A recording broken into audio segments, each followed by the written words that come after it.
Weather Service in Milwaukee-Sullivan has issued a severe thunderstorm warning for northeastern Green Lake County in south-central Wisconsin, northwestern Fond du Lac County and east-central Wisconsin until 6:15 p.m.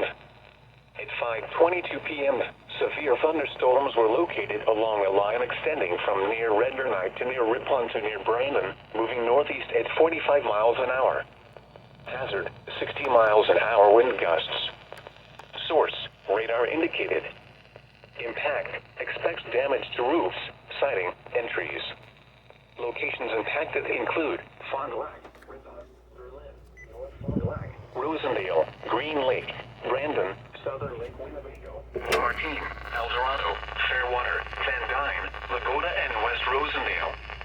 People attending the Fond du Lac County Fair should seek safe shelter immediately.